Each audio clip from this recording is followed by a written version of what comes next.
What's up, everybody? Welcome to another edition of State Champs Hang Time. This is the High School Hoops podcast for the state of Michigan, and we are ready to get going once again. We got the boys in the house, TJ Kelley, Scott Burnstein, Jeff Dullack. What's up, fellas? How you doing? Yep. Getting close to You guys are very excited. No, hey, man, it's March Madness is approaching. It is. And there's Playoffs. nothing not to be excited They about. call it like March Magic for high school. March Madness is trademarked by the Exactly. NCAA. Exactly. I do want to say that Hang Time is sponsored by the Basketball Coaches Association of Michigan. BCAM.org is the website. Make sure you check it out. Hungry Howie's Dough Raiser is also our sponsor. Go to doughRaiser.com. It is the best way to fundraise for your school, your team, your event. Check it out. It's all done by Hungry Howie's. Super easy. Go to doughRaiser.com. We really appreciate them. Okay, let's get into it. First off, in our first segment, we kind of go over rankings. We kind of live a little of what took place since the last time we gathered together. Obviously, there was a big basketball game last Friday night in which Southfield Christian and River Rouge got together at Southfield Christian. We had highlights on the show, and it was really the Harlan Beverly show. Yeah. Sounded like that advice you gave him went to heart. Yeah. I'll tell you. Yeah, Harlan played really well. Bryce Washington played really well. I would be surprised. I think that night at Southfield Christian, there have been very few teams in the state of Michigan that would have beat Southfield Christian in handing River Rouge their first loss of the season, which bumped them down a little bit. Yeah, I called them out last week for their kind of laissez-faire, lackluster effort against West Bloomfield, saying I kind of needed to see more from them in their non-conference games. And if this was a show-me game, they said, Bernie, well, we're going to show you all that we got and more. And they came out and they were all business from the jump. And Harlan Beverly was a different man than he was against West Bloomfield, against River Rouge, shaking and baking and just getting the job done. And hats off to Coach Baker and those boys for just putting an authoritative game together, and they made a statement there. Yeah. Another name from that game that really stood out to me was Caleb Hunter. Yep. Did a really good job of kind of running things, knocking down the open shots. Obviously teams are going to focus a lot on Washington and Beverly, and when he's open, he has to knock down those shots. I think he did a really nice job of that.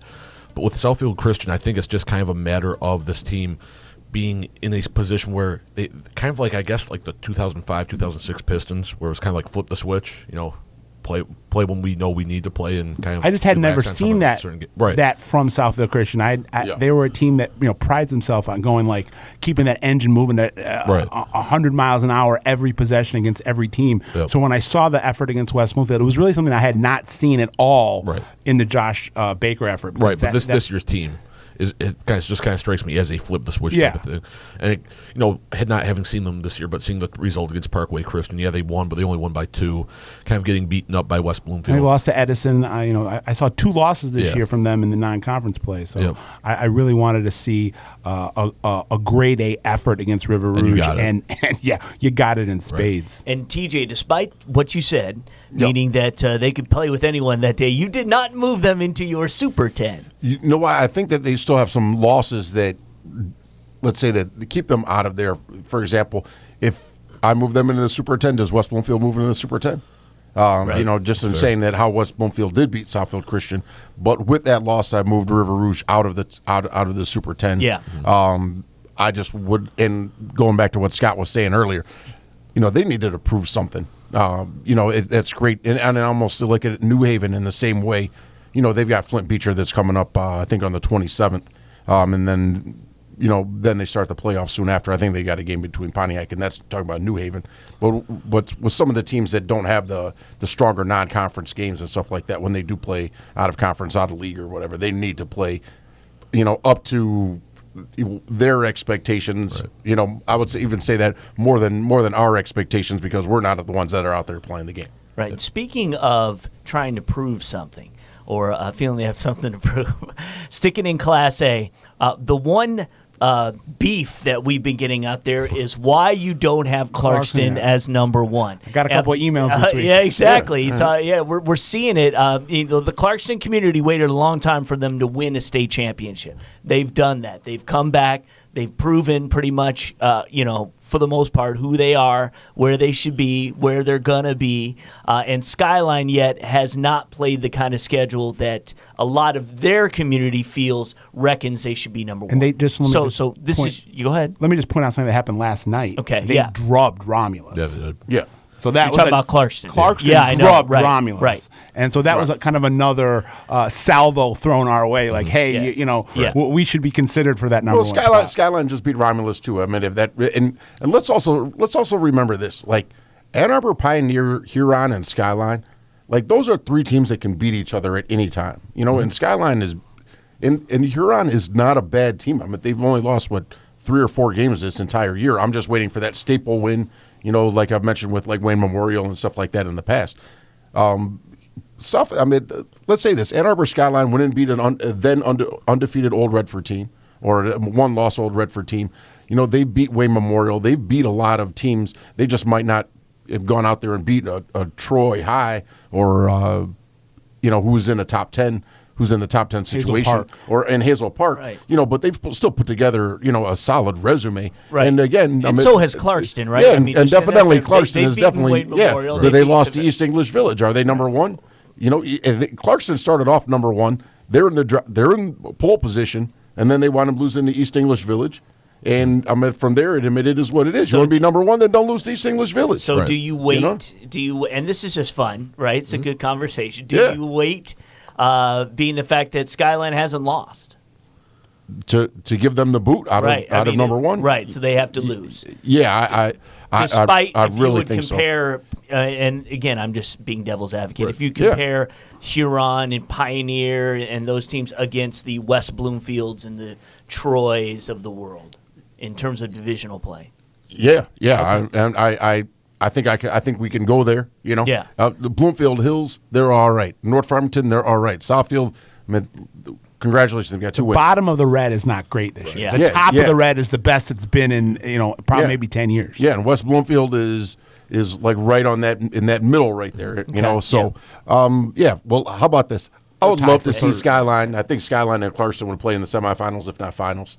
How about we just meet along that? How about we just meet along that pathway? I'll just read a quick email I got today or the other day. Stop! I can't no more. No, he just wanted me to point out 2 specific stats. He wanted me to point out that in terms of their opponent's winning percentage, Skyline's opponent's winning percentage is .566 and Clarkston's is .620. Somebody did their homework.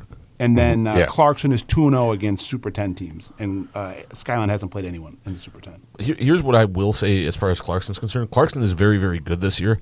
I don't feel that this year's Clarkston team is as good as last year's Clarkston team. I feel like you took off Dylan Alderson, who was a major difference maker. Right. Last year's Clarkston team didn't lose a game. This year's Clarkston team. Well, they lost 1 game to A&T last year. Oh, you're right. Southfield A&T. Yeah. But going back to it, which is a worse loss than to the East English Village. Yeah, there's nothing wrong with being the number 2 team, TJ and I were just talking about a little bit of criticisms between the Godwin Heights and New Haven in Class B. Wise, they haven't lost until you beat a team that until you beat the team that's number 1. You can't expect to just leapfrog them. I don't think you can go wrong with this. If someone wants to put Skyline at number 1, they have a valid argument. If someone wants to put Clarkston number 1, they have a valid argument. It's a wash. And as TJ said, let's just see him hopefully meet up in the tournament. I started Clarkston off with number 1. Yeah. And it wasn't like You're a hater. put number 3. And you lost Dylan Alderson, and I love Dylan Alderson. I'm not going down to Toledo doing well. But at the same time, you lost a piece of the puzzle, but you were still number 1. I know it's 1 game, but they lost by double digits to East English Village. Yeah. They got blown past in the final 3 minutes of the fourth quarter. In a very marquee matchup. Yeah, and they were up 25 in the first quarter. Yeah. Or they were up 25 either in the first quarter or I think the third quarter. They were up 25. And and when you lose by double digits, that says something about how you close a game out. David Julius went crazy that game, and they were on the bottom looking up. But that's one night. And I'll just say this: as far as the rankings are concerned, TJ does a great job with the boys' rankings. Tom does a great job with the girls' rankings.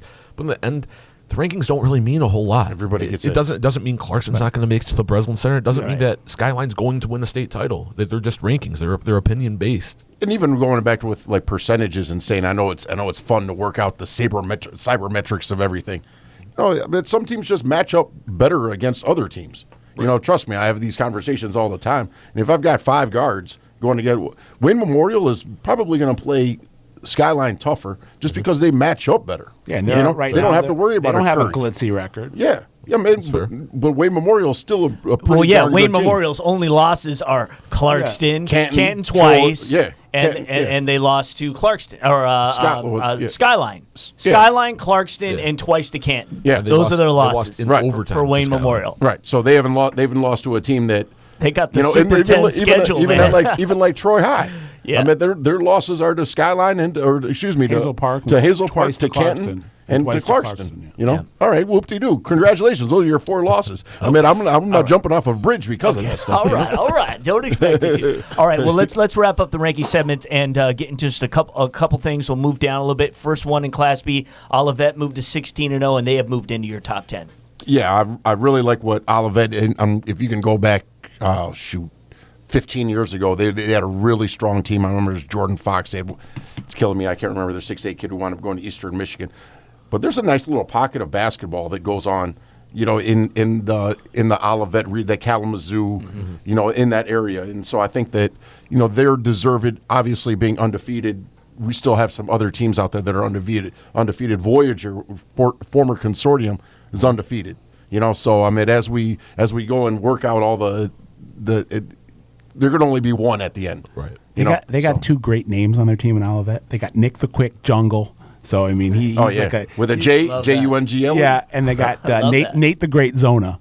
So you got 3 kids. One's, you know, he's in the zone all the time, right. And the other one, it's like, welcome to the jungle, baby. You're gonna get a lion like effort every night from Nick the Quick. That's nice. I forget their nickname. The Eagles, I believe. Oh, the Eagles. That's right. I think that's right. Yeah, the Ospreys. No, Yeah. I'm just kidding. All right. Technical. Yeah, all right. Monroe St. Mary Catholic Central remains number 1. They're undefeated in Class C. And they're playing well. CJ Hauda is one of those kids where he's really made great improvements over the last couple of years. He's going to go to Air Force. They're going to sit him for a year, let him get stronger. It's just that what they do when you go to the Air Force Academy. And if he grows a little bit more, however, and he needs to get stronger and stuff like that for the next level. But, yeah, he's a kid that's really skilled. I'd almost like to say that, you know, while Monroe isn't that far away from Detroit, you know, if he was that much closer to the Detroit metro area, would he be that much more of a household name? Mm-hmm. More than likely. They've got some other nice Hunter pieces. Kegley's really nice. Hunter nice Kegley's running a mate. kid who, and not only that, they do a great job of knowing what filling their roles. You know, like Kegley is definitely a kid that he understands. If I get the ball to Hut and they want to double team in here, and I slide down over in the corner, then I'll be wide open. Right. You know, and so you know when you play to your strengths, I think that's one thing that really helps as a team. And that obviously speaks volumes into where they are, as well as some other teams like Skyline who know what their you know what everybody's role is. Right. And so, but get back to Monroe St. Mary's. Yeah, they're playing really well, and I think that they're the real deal and are a team to contend with and see. And there's not a whole lot of teams in Class C with the type of size that CJ Hout has, and that could be a serious outside of Pershing and Depsa. That could be a serious factor in them advancing, is having that post presence that can pull down 15 rebounds a game and kind of make that little difference in crunch time. Yeah. So it looks like a big regional final is where we would see. I'm not Monroe, sure. I think that it might be in the quarterfinals. I don't know how Class C is now with the schools and where they are. For the regionals, it's more than likely going to be Pershing and Depsa. So where would the Detroit Edison. teams? Yeah, where would they go? I know that Pershing goes and plays at Warren Collegiate, I believe, or Warren Lincoln. Okay, so they go. And they should more than likely make it out of there. With Depsa, I believe that they have Detroit Loyola, which is going to be their tough matchup, and then you've got Community and you've got some other schools that are coming in. But I don't think that they're going to see Monroe St. Mary's until the quarterfinals. Okay, gotcha. Got it. All right, cool. All right, well, good. That's how we'll wind it down. When we come back from in our next segment, we are going to preview the girls' basketball tournament. So these guys have been doing their homework and are ready to talk some girls' basketball. Believe it or not, playoffs start Monday. We're fired up. We're for crowning that. champions. That's We right. crowned a PSL champion last week. And a girls Catholic League champion. We're going to crown a boys Catholic League champion this weekend, and then we start crowning district and regional winners. And quickly, before we get before we close, real quick. Are there any really, for the hoops fans out there listening, any really big matchups going on this weekend that some people could go check out if they wanted to see? I think the Catholic League final is probably going to be. And where is that? UD Jesuit and either De La Salle or Catholic Central. And that's going to be at Callahan Hall on Sunday. Callahan on Sunday. Yep. Usually a Sunday afternoon. Yeah, I think it's a 3 o'clock game. Okay, 3 and then I think their noon game will be the Cranbrook qualified for the for Callahan Hall, their first trip to the Catholic League Championship since they joined the league, and it will either be, I believe, either Richard or Bishop Foley. Yep. Right. And there's also some games that are going on at Cornerstone, something that was just put together because the Catholic League and PSL don't have teams, or have leftover games. Yeah. But I know that Hazel Park is playing Old Redford, and I think that's like a 5:30 game. But there are 5 Saturday? games that are going over at Detroit Cornerstone. I think Henry Ford and Detroit Loyola are also playing. Detroit Western, Divine Child. Friday, I think, does Country Day play a Southfield Christian, I think, on Friday? Yeah, Southfield Christian's got Country Day this week. Yep. So that's going to be a pretty good one as well. So. Okay. Awesome. Well, Loaded. There you go. Stuff that's happening out there for you to go check out. All right, we're going to take our first time out. We will be back. You are listening and watching State Champs Hang Time. Fundraising should be fresh, flavorful, and simple. We have the perfect solution at Hungry Howie's. Dough Raiser. Your team or school can sell paper pizza certificates that can be redeemed for 1 medium pizza at participating locations. We've been doing this fundraiser for about 4 years, and it's the easiest and best and most profitable fundraiser they have in Michigan. Go to doughraiser.com to learn more and sign up. Your next fundraiser comes with flavored crust.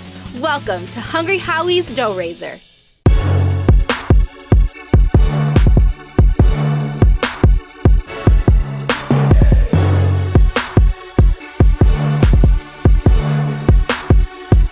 All right, welcome back to Hang Time. We about to get into preview of the girls basketball tournament. Coming up, we've got our BCAM segment with Dan Young. All right, girls basketball, boys.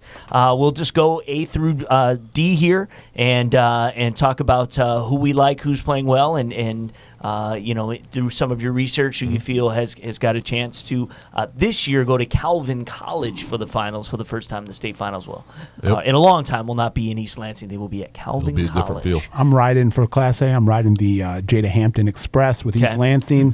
I think even though the state championship won't be crowned in East Lansing, I think East Lansing possibly will grab that crown. Jada Hampton is a slick wing going to Wichita State, and when you have a player of that caliber and the kind of supporting cast around her, I think East Lansing has the best chance at coming out ahead. You look at East Lansing, that's a team with a lot of players around. I think the Nye sisters, I think their last name is NYE. I think that's a really balanced team with some shooting, ball handling. Jada Hampton can do a little bit of everything. The team that I really look at is Saginaw Heritage. We'll get to East Kentwood in a little bit, but Saginaw Heritage with a nice win over Country Day over the weekend. Yep, I was there. Yep.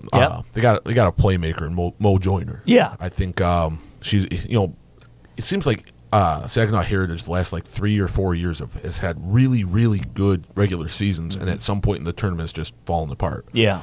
Maybe this is the year that they make it to the finals or the semifinals and finally win it all. Well, I'll tell you what, they were taking on a good Country Day team at Country Day, and Country Day was really never in the game. They completely shut down Kayla Webb. I think she had 6 points, but really did nothing. And they've got that big in the middle, who's very active, and they've got some shooters. They've got some assassins. They came out and were just lighting it up. Right. I think they had, I want to say as many as 20 points in the first quarter, which is usually a lot for a girls basketball team, and had good defense. We're just playing really, really well. I haven't seen East Kentwood, which is the other team that I think really has a real strong shot. I think all these teams do. Especially in girls basketball when you get on a run. But Saginaw Heritage really looked like a team that was driven and determined and I was very impressed with how they played. And you can watch those highlights probably right now on our social media. Yep. We'll have those up. Just went up. Yep, it just went up. But of course, Sunday on State Champs. Kentwood, a school that's known for their track squad, has got a lot of speed on this basketball team. Yep. A lot of girls with sprinter speed that can make it down the floor, can exploit the transition game, and kind of fast break with the best there is in the state. Yeah, they got Lazara. I hope I can get that name. Lazara Sanders. She's kind of a wing forward player. She's almost 6 feet tall. She's a difference kind of a maker. point forward. Yeah. And then they got Corinne Jemison, who's over 6 feet. She's going to college to play volleyball. And I don't know if there's any team in Class A that can match that type of size. I think there's some teams that have a 5'10", 5'11" girl, but not two of them. Like what East Kentwood has, I think size and speed is a deadly combination. Yep, they lost in the finals to Flushing, I believe, last year. Yeah. What a season for Flushing. It was I think crazy. To me, I feel like East Kent was the favorite at this point because they have that experience and they have these players coming back. And both Saunders and Jemison are Miss Basketball candidates at this point. And for so long, we talked about having the Lansing schools having kind of that advantage of playing at the Breslin Center in the semis and finals. Switches over to the west side. Now it's on the west side, so East Kentwood's going to have that home crowd. That's if right. they should get that far, who will be supporting them big time. Yep. Nice facilities over at Calvin, I hear. Yes, yes, it is very nice. Calvin, Hope College, they're all great out there. There's no doubt about it. Any thoughts on A? Never look past Marion. The champion's champion, Coach Cicerone, and they got a player that I really like. One of these girls that I've seen a couple times the last couple of years that doesn't get a lot of hype because her stats aren't gaudy, but the multifunctionality of Olivia Moore, who again is kind of a point forward.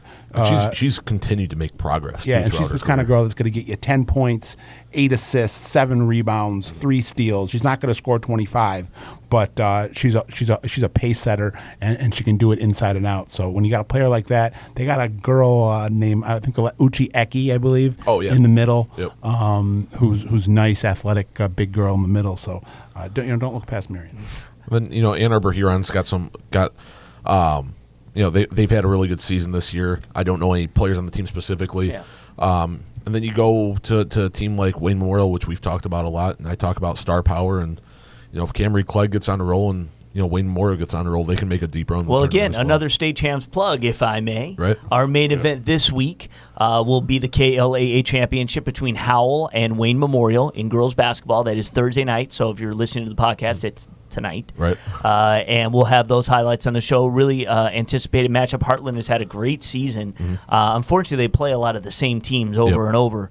But they beat Brighton, I think, for the third time already. But I think they're 17-2, something like that, coming into this match. Howell is, and always a good program that's going to get after it. And I think if you're Wayne Memorial, you do have some losses, but they've had some big wins. They've had to kind of hold off some teams too that they should have maybe beat, like Southfield Christian we were talking about. Maybe should have won by more.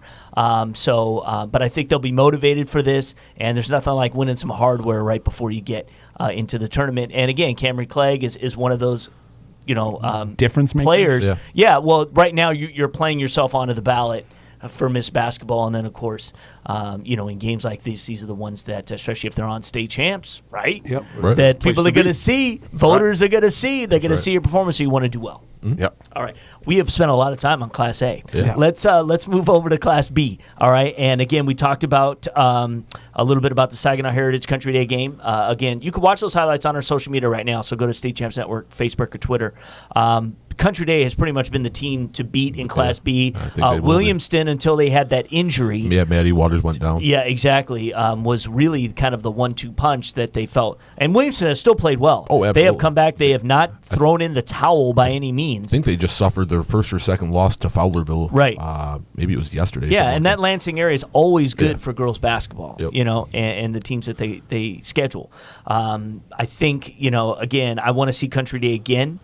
Because that was not their best effort, and I know they would admit that. But again, when you're scheduling tough teams, you're prepared for the tournament. One of the subplots, and it's been a subplot for the last couple of years, with the venerable Frank Orlando on the sideline for Country Day. The girls in the MHSA record books, there's nobody's won more games than Frank. And the question is, if whether Country Day wins or loses, is this Frank's last year? And so that's something that I think keep in mind. Another state champs plug. Frank Orlando Legends. We are working on that documentary. He is a legend. As we speak. The guy is a legend. He's an awesome individual, and so that will be airing April 8th on Fox Sports Detroit, Sunday at 9. And they're not. We just keep bringing. We're right there. And they're not just Kayla Webb either. They got a nice they post do. presence in Maxine Moore. She's really good, and she was the best player on the floor for them on Saturday. She signed to Western Michigan, and throwing out nicknames. Her teammates call her Maxie Buckets. I love that nickname. No, she's the X factor for this team going forward because they don't have that. They don't have that pure scorer. They've got two guards that are good. You got Kayla and the other guard. I'm sorry if I can't remember her name right now, but they have good guard play. They need to get more consistent shooting from the outside, but then they go down into more, and she is very, very strong. They don't have the pure scorer in Destiny Pitts anymore. But they at least have that other element outside of the guard. Who's going play. crazy? Who could be the Big Ten freshman of the year? Probably will be. Going crazy. But I don't know if that's all that surprising. Just how great she was. Yeah, Ariel Powers was another. She's Country the only girl I've ever covered that's in the WNBA. NBA. Yeah, WNBA. Rookie of the year. She was. I'm pretty sure she was rookie of the year. And I looked at her. I remember her last year. And went crazy at Michigan State. Yeah, I remember last year or the year before. I looked at her Twitter account and I was like, she had like 50,000 followers, 100,000 followers. I was like, wow, there's a lot of WNBA fans out there. There is. But yeah, you look at Country Day, they have the lineage of great players coming through. But a team that I still like to a certain extent is Williamston. Even though Maddie Waters has gone with the knee injury, Ellison Poplowski, I hope I got that name right, is really kind of taken, shouldered that extra. Talk about a lineage. Yeah. Her dad, Mike Poplowski, a starting center on some of those really, really good Michigan State men's basketball teams. Yep. But I look at her, she's done a really good job of kind of picking up the extra slack, which she was already shouldering a big amount of the workload. I'd like to see how far Williamston can make a run, but they were just knocked off by Fowlerville, who I'm sure is going to be, if they're not in that district, they'll be in that regional for sure. So it'll be interesting to see. Pep had a run in the NBA. He had a couple years in the NBA too, I believe. Sacramento Kings. I'll tell you, saved Bobby Hurley. Yeah, he was the guy that kind of brought Bobby Hurley. And we're kind of getting off in the weeds, but we sure Bobby Hurley, the All-American Duke point guard, his first year as a lottery pick, first round for the Kings, and had a terrible car accident. Yep. That was wild. And Poplowski was there, I believe, to see him. Help him get him to the ambulance. Yes. All right, so we can quit. Wow, I didn't know it was that Yeah, deep. Okay, wow, we've gone First responder. Yeah, wow, okay. As we can quickly look at Class C and Class D. You could talk about any of those teams. Well, I know C's Pittsburgh used to be D. Yep. They're now playing up in C, and when anytime you do that, usually kind of throws things in for a loop, like when Southfield Christian went up to C, it kind of throws everything off. Yeah. The thing for Pittsburgh, they're still unbeaten, but there's no Maddie Clark walking through that door. There's no J.C. Berger walking through that door. The two most winningest girls basketball players in MHSA history. But it's kind of impressive what they've continued to do. But I don't know if anybody. Not to mention, you got the best team in, arguably the best team in the whole state, regardless of class, in Detroit Edison. You got the best player, possibly regardless of class, in Rakia Jackson. And Gabrielle Elliott. That's a tall task. Gabrielle Elliott is sophomore this year, and she's a rising star. Rakia Jackson. If you don't know who this is, do yourself a favor, get out to see a girls' basketball game, and you just see just a star in the making with Rakia Jackson. And Gabrielle Elliott is, right behind her. She can knock it down from the outside. She can drive to the basket. These are two of the best players in the entire state. I have seen them play, and it reminds me a little bit of some of those King teams from, the Whitfield, the Winfield era. Willie Winfield, the great Winfield. Oh yeah, era. yeah, exactly. He's still around, by the way. Oh, I know. He's still winning. I know. He's nuts. But I mean, I'm saying like when we had the Cobo championships, in the early 2000s, some of those King teams that went on to win state championships. I think they lost one too, which is really surprising. But just really strong, fast, aggressive. You know what I mean? Can just bump and run with anyone. Yep. Could have beaten boys teams Right. year. I swear, if you would have lined it up. Yeah. Okay, I'm throwing it out there. And starting in this middle is Jeff Dullack, power forward TJ Kelley. Winfield is and Burnstein is the point guard. What do you want to be, shooting guard? I guess the wing. You'll be our main scorer. All right. The wing. Yeah. Look at that coaching index we got in girls basketball with I know. Frank Orlando, William Winfield, Mary Cicerone, Doreen Ingalls, who we haven't even started talking about yet. Right. Don't count out St. Ignace. They kind of go between Class C and Class D, but they're in C this year. Yeah, they're in C this year. C, they're going to be in the mix, and I don't bet against Ingles. 20 years on the job, 10 Final Fours, 5 state championships. She averages 20 wins a year, and she does. And Tom likes Pewaukee. Yeah, you put Pewaukee Westphalia. Pete up. Yeah, exactly. I believe they were in the finals. They lost to Depsa last year. They were it was either in the finals or the semifinals. Yeah. They're a really good team. They were young, if I remember correctly, last year. Class C is deep. I just don't know if anybody's going to knock off Depsa this year. All right, and in Class D, Mount Pleasant Sacred Heart has been waiting for Pittsburgh to bump out of they've D. been trying to get rid of Pittsburgh. Yes, they have officially. Yep, Scout. They won it.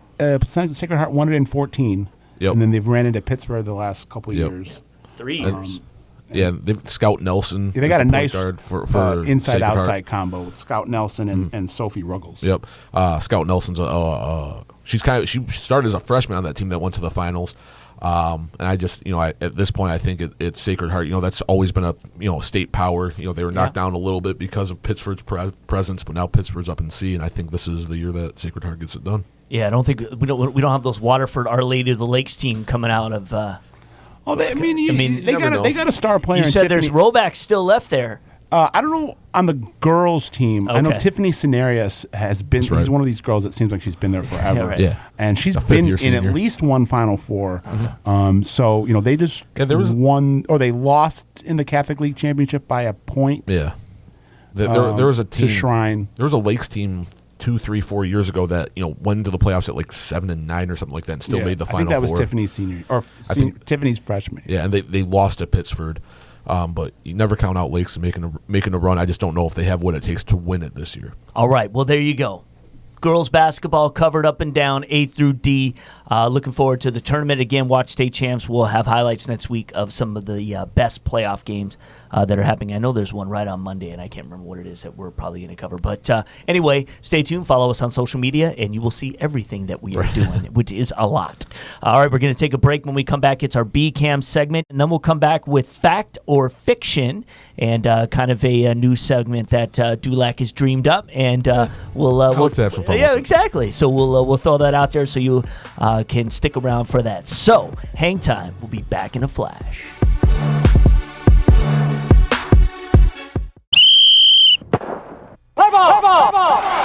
Welcome to Be the Referee with Michigan High School Athletic Association Assistant Director Mark Ewell.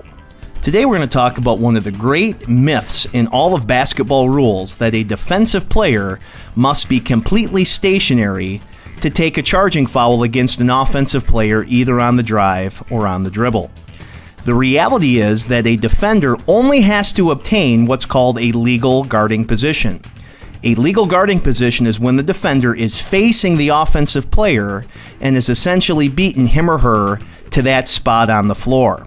Once the defender is in this legal guarding position, the defender can be moving and can even have one or even both feet off of the floor at the time that contact occurs. Thanks, Mark. You can be a referee. Go to MHSAA.com now to register. Thanks for listening. I'm John Johnson.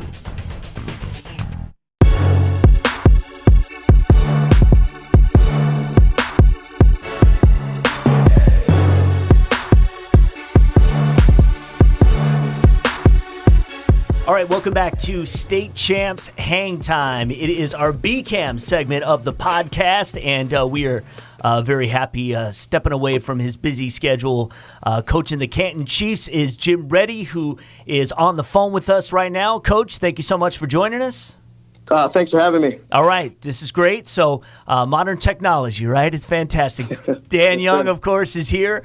And Dan, one of the things we stressed on the State Champs television portion of our BCAM Fast Break segment is the mentor program that BCAM offers, which is basically just a laundry list of coaching greats throughout the state of Michigan, in which coaches like Jim Reddy, who are, kind of new coaches, and, maybe this is going to be your first tournament run with this particular group, and you needed some advice about a particular situation or something, there's a laundry list of well-experienced guys that he could go to. So just quickly talk about, how the mentorship program began and what real benefits you see this resource for coaches? So what we try to do is give coaches at any level an opportunity to have some people they can talk to that are maybe not in their area.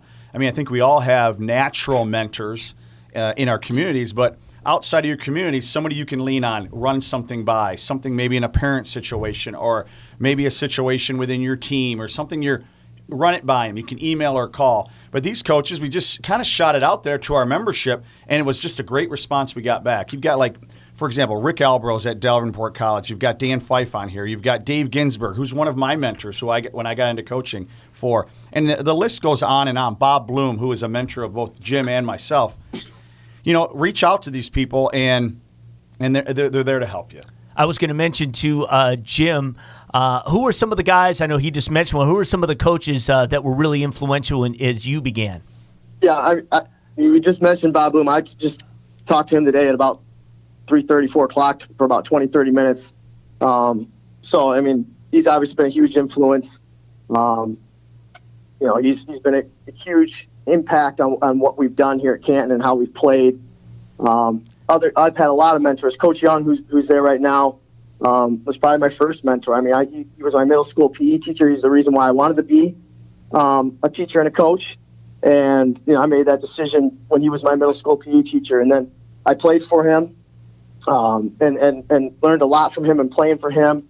And then he had helped me out in my coaching career a lot. And actually earlier this year, he called me in December when I was dealing with some stuff and was really helpful and really had some kind words and some things that helped me out when we were going through some stuff. And so definitely Coach Bloom, Coach Young, and then also Coach Brian Samolsky, who used to coach here at Canton, did a great job with the girls for 9 years. He's one of my closest friends, and so those guys have all been major influences in my coaching career and helped me get to where I've been and where I'm going. Cool. As we switch gears and we want to talk about your Chiefs and the amazing season you guys have had thus far, what did you see in this young coach, in terms of taking over the Canton program and what he's been able to do so far? Your thoughts, Dan? Great teammate, tough as they get, and then put in the time. And was such a team person. Jim, was the great point guard that you always want, who can defend the ball. Nobody takes it away from him. And then late in his career, he became a very, very good shooter, as he developed from a point guard to a shooting guard. But just, his parents and his family and the guys he played with were just so much fun to be around. And so it's, I'm a proud papa. Yeah, right. So it's and then he, when I coached at Glenn, they beat us a couple of times. So right. That was, we both. We had some great battles. Yeah, right. Some really great battles. So very proud of him as well as Brian Samolsky and Bloomer. Yeah. Bloomer is all of our a guy that's really important in all of our lives. And how's he doing right now? He's doing. Bob lost his wife Wendy suddenly in December, and it's just been brutal for him. And Bob, my wife, played for Bob and introduced us. Wow. So there's a lot that goes into it. So, Bob is just our guy. Yeah. And Wendy was our, a huge influence on all of us, too. So he's doing better. Yeah. Yeah. Well, I happened to MC the Canton Athletics Hall of Fame dinner recently, and Bob was, not able to join us, but there was a lot of love in the room for him. No question. And what they were talking about with him, and that was a fun night. So Coach, talk about, of course, you never want to get ahead of yourself. This is the point where you guys want to focus more than ever. But just talk about the development and the growth of this team throughout this season. It's not just a KLAA schedule. You guys went out, you beat a team like Troy, for instance. These guys have always just stepped up to whatever the challenge seemed to be. Yeah, I think this group came together at the end of last year. We were real young last year. We brought 8 of our top 9 back this year, and we met a lot at the end of last year, talking about how we were going to change things and try to have a great season this year. And I think the guys did a great job of, last March coming together and saying, hey, this is how we're going to get things done next year. And the biggest thing that's helped us is we have a great group of guys. They're all great young men. They all like each other. We have great chemistry. They're all great teammates. And they've continued to get better. I mean, individually, skill-wise, we've gotten better. So that's, in turn, helped our team out. And, I think this year's team can win in different ways. I mean, we can score 75. We can defend. I think we let up about 43 points a game, 43 and a half a game. So, if teams slow it down, we can grind out a win. If teams want to run with us, we can score 70, 75. So I think we're tough that way. And we just got a great competitive edge to our group, which allows us, to be in every game. Yeah, no doubt about it. It's earlier in the podcast we had TJ Kelley here, Scott Burnstein here, and Jeff Dullack, and we were talking about how things are going with teams, and Canton came up, and we were talking about what we like, and excuse the grammar here, but Scott was very emphatically saying IB with B artists. So talk about you always need a leader and a guy who's gonna who's not afraid to say, hey, jump on my back, I'll take us there. Talk about what he's been able to do for your team. Yeah, I think, first of all, he said he was a 3-year varsity guy, so he's been through it. And he's grown as a leader. He's grown as a player. And Biardis is a guy that last week against Plymouth, he scored 30, but he could do that on multiple nights. But he's such a good teammate. He's such a good passer. He understands, sharing the ball and getting everybody involved.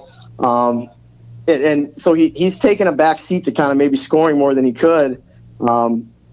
And getting guys like Vincent Sigmund and Ian Barker more shots. And those guys, too, Vince and Ian have also taken a step back, too. They could throw in 20 if they wanted to every night. But they're all just great, willing passers and great teammates, which makes us tough to guard. They're all 3 tough covers.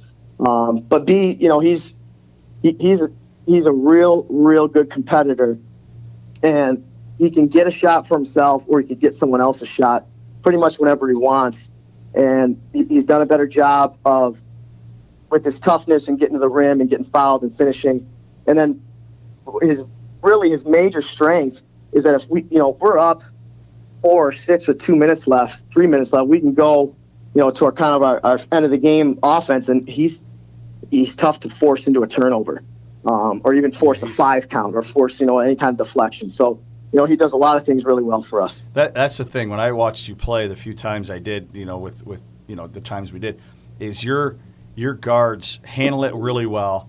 They're two-way guys. They defend, and then they're willing passers, and then they all have skill. And then you've got some guys inside that have good role. I mean, that can score, but you also have some good, strong role player guys who are tough and know how to win.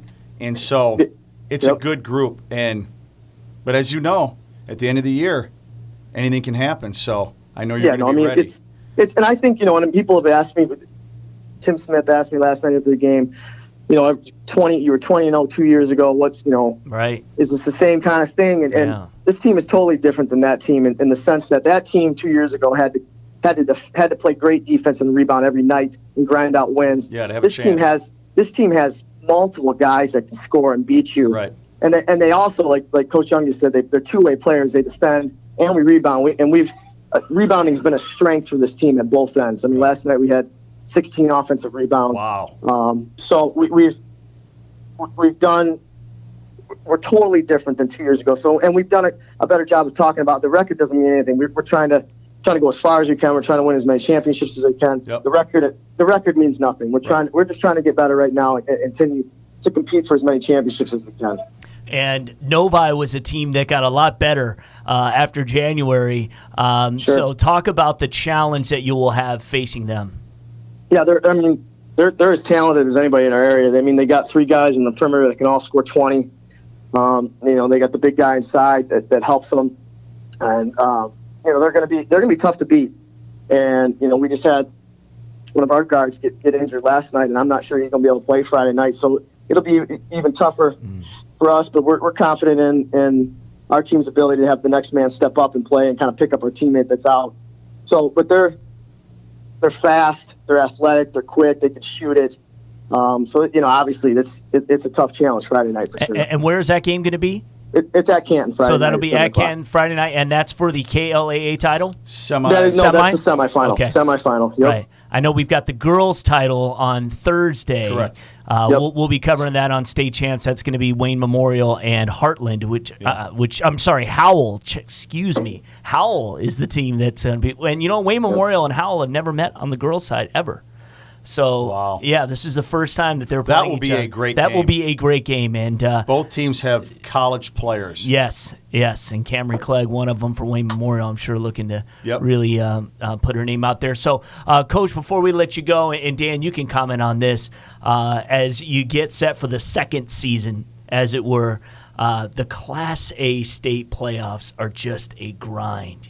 You talk about how guys are gonna go down. You're gonna need that depth that you've been building all season because you can never take a night off. It's gonna be just brutal each and every round. I've said, and Jim, I speak for yourself. I've always said, getting out of Metro Detroit and getting out and moving into another area is the hardest thing that I've ever been a part of at Canton. Yeah. And John Glenn, and trying to beat the teams in our area, it's just brutal. So, and Jim, you can speak to the competition, and you didn't shy away. You've played Belleville, you've played Country Day, you've played Troy, you've played all these people. We've always tried to do that in the non-league to get us ready for our league, and back when you were coaching Glenn to get ready for you guys, and this year we're playing Catholic Central in the first round, and those guys obviously are skilled and good and big, and they play tough teams in the Catholic League. Yeah. So we got to be ready to rock and roll on the first night. Yeah, game one. Game one. No seeding. Let's go. Yeah. Right. So basketball, there's a little behind the times without seeding, and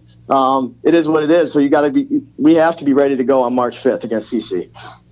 Well, you're just going to have to do it. If you're going to beat the best, you're going to have to face them all eventually. So, exactly. It's going to be a fun ride. And, hey, Coach, we appreciate you taking some time tonight. Good luck on Friday. Absolutely. Good luck the rest of the way. And we'll just see if the Chiefs can keep dancing, man. We like it.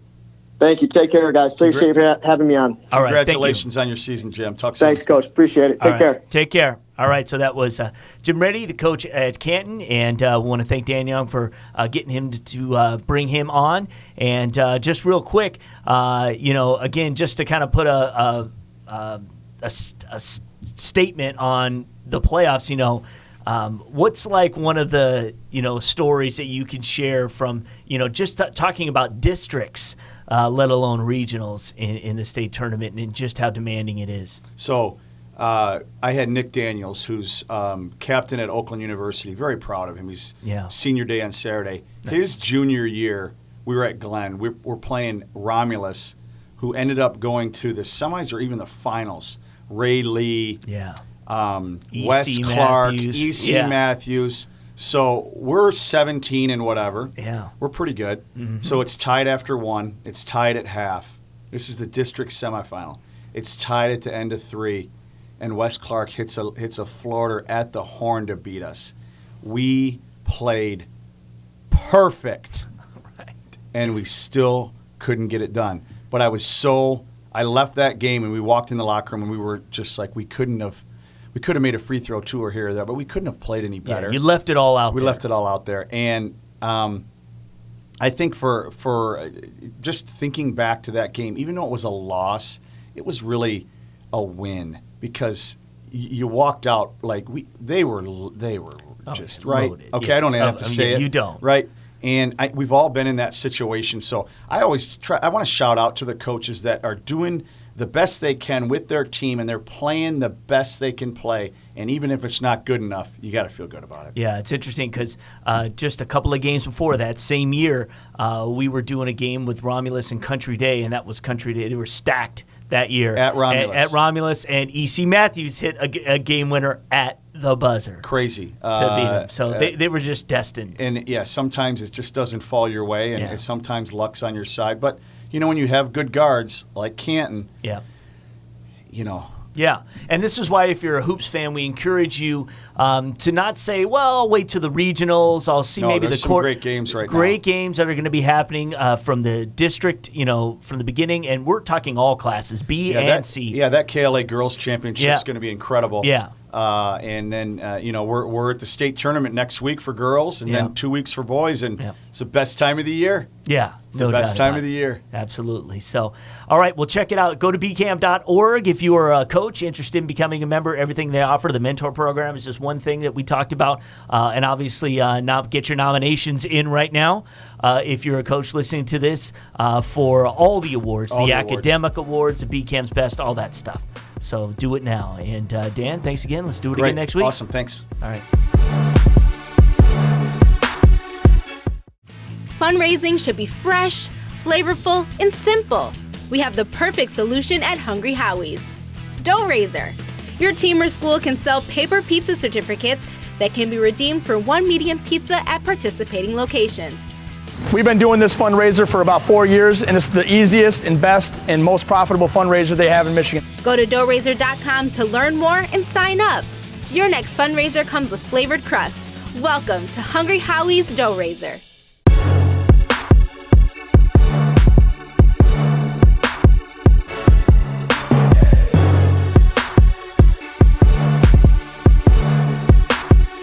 Okay, welcome back to Hang Time. This is our final segment. We call it Fact or Fiction. What this basically is making a statement about a contender's flaw, and everyone says if it's fact or fiction. Okay, and if we like this, we'll continue it. So since this is something you like, why don't you throw it out there and we'll let these guys go at it. I'll get it started. This isn't exactly what I believe. These are criticisms that I've heard about each team. So don't send me an email thinking I'm just hating on everybody. So again, but state champs is not responsible for it. Right. The one I started off was with Clarkston. I've heard this way too much. But what I've heard is the Wolves are only a one-man show and haven't been able to find a secondary scorer after Foster Lawyer since Dylan Alderson moved on. Fact or fiction? C.J. Robinson and Taylor Curry might have something to say about that. I agree with that. Yeah, I've got enough other role players where C.J. and Curry, they both had games where they've had over 20 points this year. Yeah, C.J. had 20 last night against Romulus. Yeah, I think Taylor Tuesday night. Yeah, sorry. I think Taylor's really kind of grown into that role of being that second guy. Obviously, Foster Lawyer is the guy, the guy to stop. But not many teams in the state have a 6'10", 6'11" guy that can take the ball in the post, who's skilled and can do a little bit of everything. Can step out too. Yeah, Dan doesn't really love his big guys moving out to the perimeter, but if he's squaring up, beware. Right.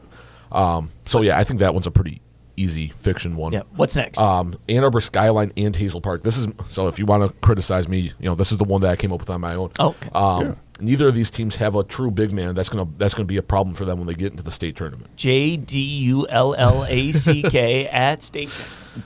Yeah. No. I think what you're hitting on is something that we brought up in the past, where you need a big man if you're going to win in Class A. Right. And time has told us that's very much true. Mm-hmm. If we could probably go over the last 30 or 40 years, and there are probably very few teams that haven't had somebody who's at least 6'5", 6'6", and obviously teams have got bigger over the years. Yep. But guys like Munson over at Skyline at 6'4", 6'5", he's going to have to play even that much bigger if they do have to play against 6'8", against a Curry, and stuff like that.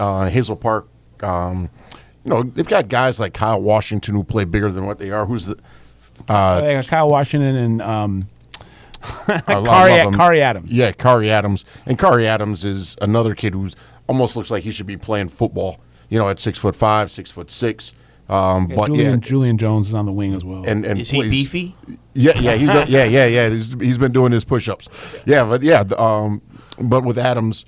Those are guys that are just going to have to play bigger, especially when they do run into some of the bigger teams. I think one of the things that we have this year, we don't have a lot of teams with a lot of size. East English Village doesn't have a lot of size, even though they do have guys like Xavier. He's only 6'5". 6'6". And so maybe Taylor Curry is the most dominant big man. Obviously, Brandon Johns. Is this where Belleville opens up and they start saying, "Hey, we've got some size. We can do some things." That's a sleeper to me.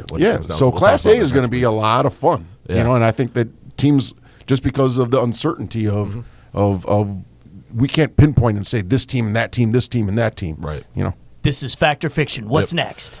Canton. The Chiefs lack a go-to guy to take over in crunch time. Fact or fiction? I think fiction. I think Beardis White is a guy that he can step up and he can score 25 or 30 points. He can be that go-to guy if they need it. You know, sometimes they just, when you have a balanced team, you know, some guys just get hidden in the fray. Right. I think Canton has enough guys to go. You know, Chase Meredith is another guy who I think can take over a game. You know, I think Canton's a team that I think they've disproved all those question marks, at least at this point of the season. Yeah, I think you know, they haven't just played KLAA teams. They've gone out and played some other teams as well. And they beat Troy. Yeah, I mean, they just keep winning. Yeah. So, you know, sometimes, you know, when you're a team that we've all seen teams like that just win, and for whatever reason, you could discount them, whatever you want. They're just going to find a way to get it done, and they're pretty deep. You know, they'll come 3-4 off the bench. I'd be with B artists. Yeah. That's my mantra for Canton. I'd be with B artists. I'll be with B artists. Yeah, well, I'll be with Jim Reddy's system. It's gonna take them to the promised land. So I'm saying Canton's for real. All right. New Haven. The Rockets still need to find someone to fill the shoes of Eric Williams in order to repeat in Class B this year. I had a chance to talk with Tadaro France recently. He tells me that Ashton Sherrill is playing really, really well. Okay. His brother was Austin Sherrill. Austin Sherrill went out and played in junior college, I think at Sheridan Junior College or Gillette Junior College.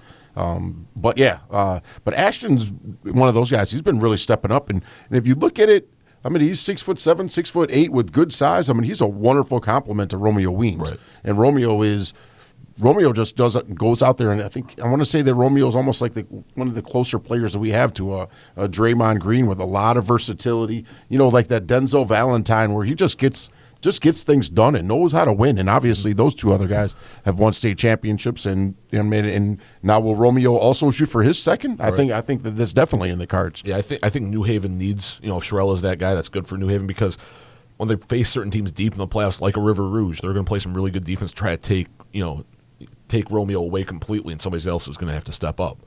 I think that's a big question for them.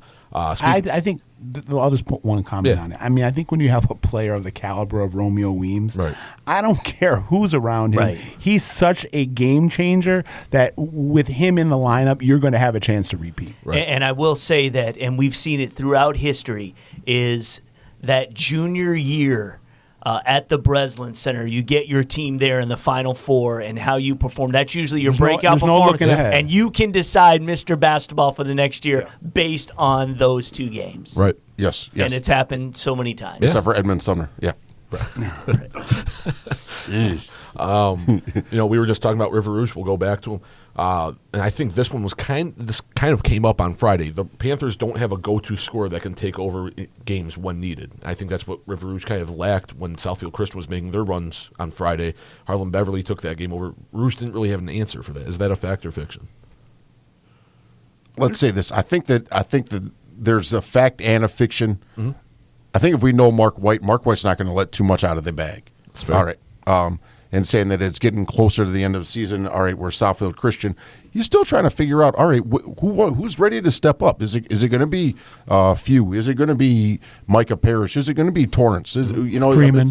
Freeman is. I mean, he's got multiple guys, and sometimes when you go back to practice, you can say, look, we need for somebody to step up. We need for somebody. I've got the confidence in you. Do you have the confidence in yourself? Mm-hmm. And maybe that's a good point where Mark, who's obviously won state championships, can go out there and kind of like beat it into their heads so that the kids really know that they need to have somebody step up. They have people that can do it, but they're just obviously waiting on for that guy.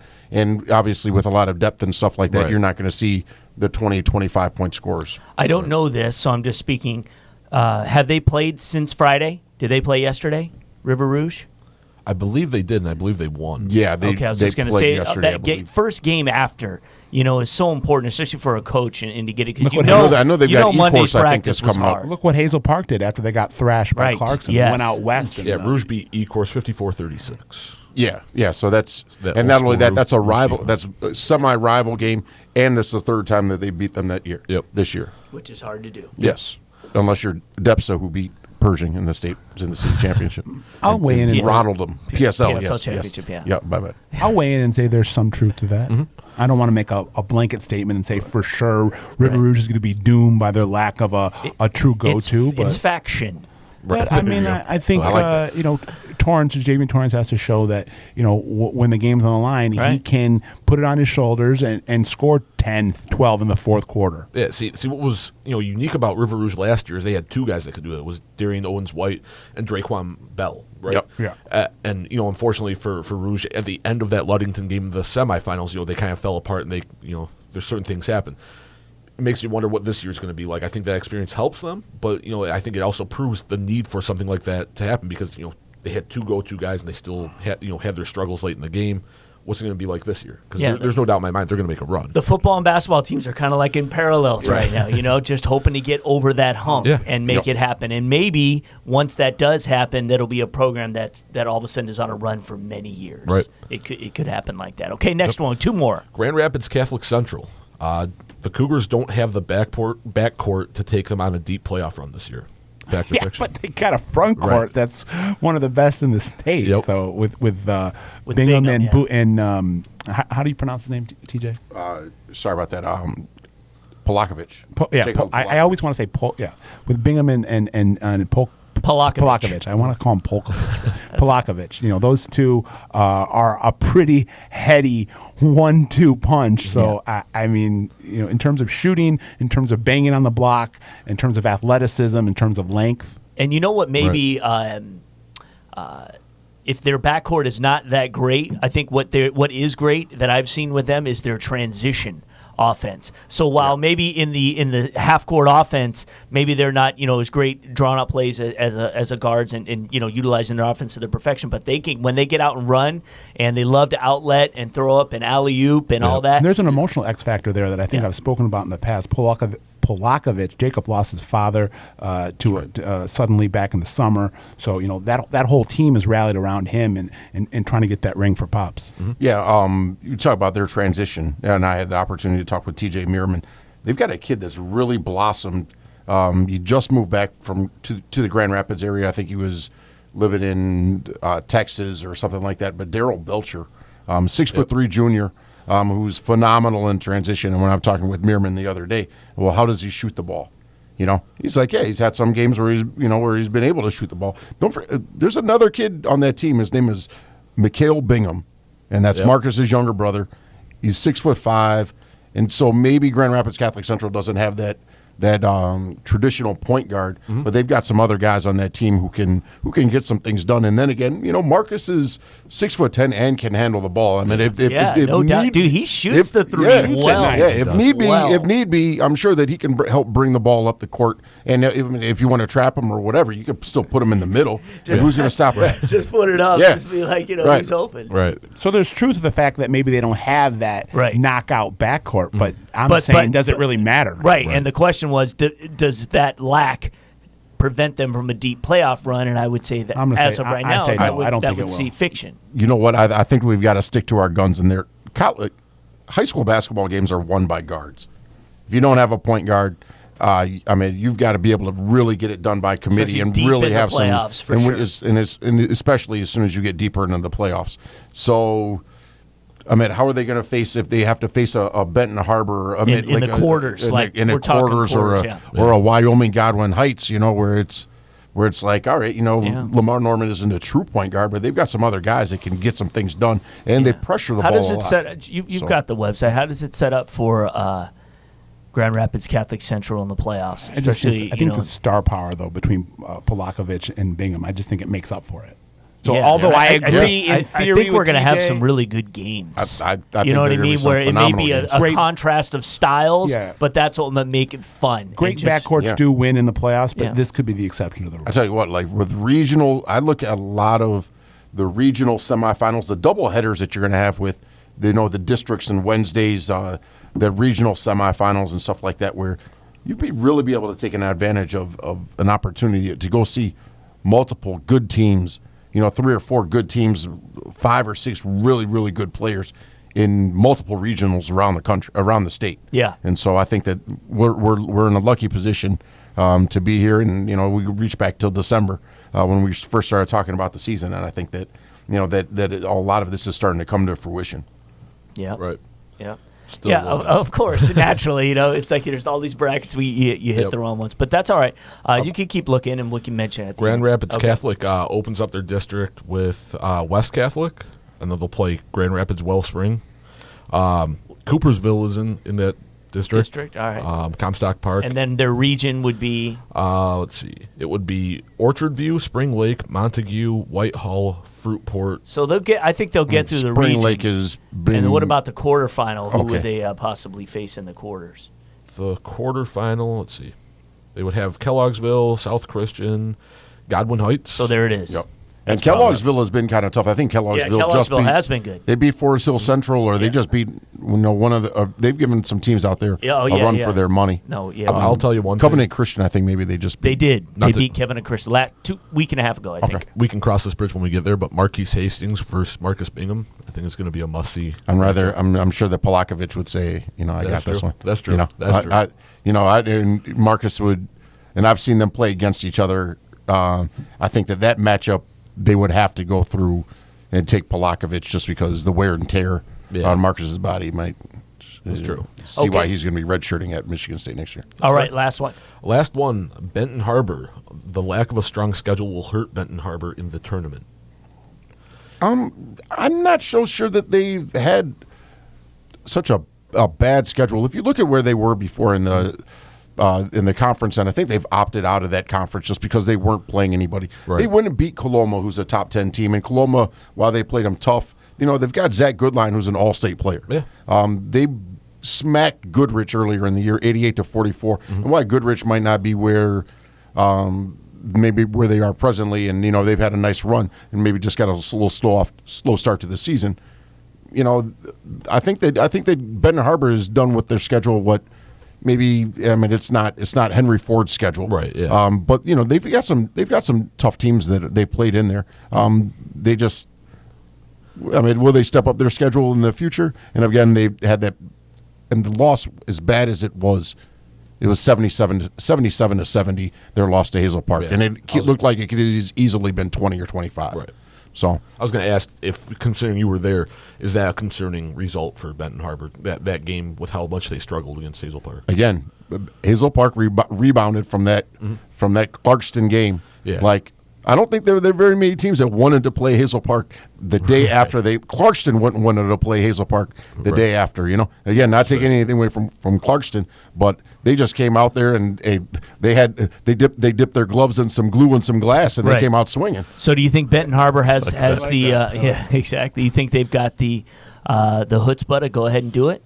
With Benton Harbor, make a run. I'll say this: I think the Benton Harbor, Rouge, and New Haven, if they don't wind up meeting before the semifinals, can all return. Right. And it is what it is. They've all got the experience to do it. They've all got enough star pieces and power that they can do it.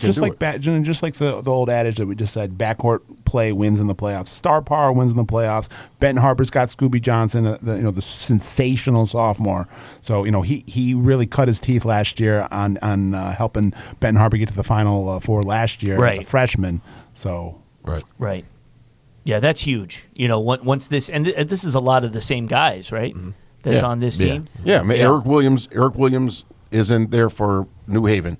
And each team has lost a few of their pieces. Sure. Yeah, but they still are really, really strong. And not only that, you've got coaches, the young coaches in the Corey Sterling and Tadaro France, who have made that next step. And so they're getting better, I think, as coaches as well. Mark White, this guy's got an AARP card. He's been around for a long time. Right. So I hear you, brother. All right. Okay, guys. Hey, we want to thank you so much for joining us again. You can read Scott on our website, statechampsnetwork.com. What's something you have going on right now? Well, I just this week I did a quick recruiting roundup for football. Okay. We've had three big-time Division I guys that kind of better late than never, and who said the early bird always gets the worm, led by Ty Sampson, probably without question, our best non-committed football recruit, 4-star, had been committed to Syracuse, just recently signed with Fresno State. A couple other guys to look at, and then wrote something about Taylor McCaskill from Troy Athens. Their 4-year starter in the backcourt just went over the 1,000-point plateau, only the second player in the history of Red Hawk basketball to do that. So just kind of giving him some love. Nice. And I know that we haven't really promoted your website and everything you have going, but I want to do that now. So when people want to check out everything you've got going on, where do they go? IPSbasketball.com. IPS stands for Inside Prep Sports. I need to go through and I need to update some of the recent commits that we've had, so that we can add to the extra 5 or 6. But I try to keep everything up to date as much as possible. Not only that, over the years, so people can still go back to 2011 or 2010, and you can say, "Oh, I remember. Why does that name sound familiar?" or whatever. It's pretty cool. I'm friends with a lot of the guys over when they're in college and in Facebook and stuff like that, and now they're overseas, and it's fun to kind of track everything that's going there, and so I appreciate the opportunity. Yeah, check his Twitter too. Yeah, I was going to say, what's your Twitter handle? My Twitter is Scoop IPS, Scoop like ice cream, and then IPS Inside Prep Sports. So got it. Okay. Gentlemen, thank you once again, and we appreciate everybody who listens, everybody who watches. Spread the news, share the love. We want to do this. We're going to do it all season. So right now it's really going to get interesting. Yep. So have a great week, and thank you so much for listening once again and watching the State Champs HangTime Podcast. See you next week. Thanks. Bye.